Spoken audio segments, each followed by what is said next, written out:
Hello friends, welcome to Rishu's kitchen. ಕಮ್ಮಿ ಇಂಗ್ರೀಡಿಯೆಂಟ್ಸಲ್ಲಿ super tasty soft laddu ಹೇಗೆ ಮಾಡೋದು ಅಂತ ನಾನು ತೋರಿಸ್ತಾ ಇದ್ದೀನಿ. ಅದೇ ಹೆಸರುಬೇಳೆ ಲಾಡು. ಈಗ ನಾನು ಒಂದು ದೊಡ್ಡ ಗ್ಲಾಸಲ್ಲಿ ಹೆಸರುಬೇಳೆ ಹಾಕ್ಕೊಂಡಿದ್ದೀನಿ. ಅದು ಕೆಂಪಗಾಗೋ ತನಕ ನಾವು ಹುರ್ಕೊಳ್ಬೇಕು.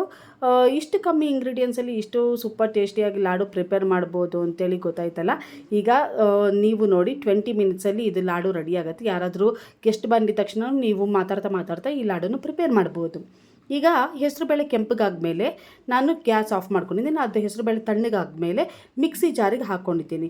ಅರ್ಧ ಗ್ಲಾಸಷ್ಟು ಸಕ್ಕರೆನ ಹಾಕ್ಕೊಂಡಿದ್ದೀನಿ ಮತ್ತು 3 ಏಲಕ್ಕಿನ ಹಾಕ್ಕೊಂಡಿದ್ದೀನಿ. ಇದು 3 ಫೈನ್ ಪೇಸ್ಟ್ ಮಾಡ್ಕೊಳ್ಬೇಕು. ಫೈನ್ ಪೇಸ್ಟ್ ಮಾಡ್ಕೊಂಡಾದ್ಮೇಲೆ ಅದೇನು ಜರಡಿ ಹಿಡ್ಕೊಳ್ಳೋ ಅಗತ್ಯನೇ ಇಲ್ಲ, ಯಾಕಂದರೆ ಅದು ಫುಲ್ ಫೈನ್ ಪೇಸ್ಟ್ ಆಗಿದೆ. ಈಗ ನಾನು ಪ್ಯಾನಿಗೆ ಒಂದು ಕಪ್ಪಷ್ಟು ನಾನು ತುಪ್ಪ ಹಾಕ್ಕೊಂಡು, ಕಪ್ ಅಂದರೆ ಒಂದು ಸ್ಪೂನ್ ಲೆಕ್ಕದಲ್ಲಿ ಒಂದು 8-9 ಸ್ಪೂನ್ ತುಪ್ಪ ಹಾಕ್ಕೊಂಡಿದ್ದೀನಿ. ಅದು ತುಪ್ಪ ಬಿಸಿ ಆಗೋ ತನಕ ಮಾತ್ರ ಗ್ಯಾಸು ಆನಲ್ಲಿ ಇರಬೇಕು. ಈಗ ನಾನು ಗ್ಯಾಸ್ ಆಫ್ ಮಾಡ್ಕೊಂಡಿದ್ದೀನಿ, ಯಾಕಂದ್ರೆ ದ್ರಾಕ್ಷಿ ಗೋಡಂಬಿನೂ ಕೆಂಪಗೆ ಆಗಿಬಿಟ್ಟಿದೆ. ಅದಕ್ಕೆ ಗ್ಯಾಸ್ ಆಫ್ ಮಾಡಿಬಿಟ್ಟಾದಮೇಲೆ ನಾನು ಈ ಪೌಡರ್ ಹಾಕ್ಕೊಂಡಿರೋದು. ಅದು ತುಪ್ಪ ಬಿಸಿ ಇದರಲ್ಲೇ ನಾವು ಇದನ್ನು ಮಿಕ್ಸಿಂಗ್ ಮಾಡಿಕೊಂಡ್ರೆ ಸಾಕು.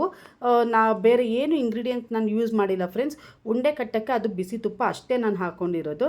ಅದು ಬಿಸಿ ಸ್ವಲ್ಪ ಇದ್ದಾಗಲೇ ಹಾಗೆ ಉಂಡೆ ಕಟ್ಟಕ್ಕೆ ನೀವು ಟ್ರೈ ಮಾಡಿ ನೋಡಿ. ಅದು ಪ್ರೆಸ್ ಮಾಡಿ ಅದನ್ನು ಉಂಡೆ ಕಟ್ಕೊಳ್ಬೇಕು.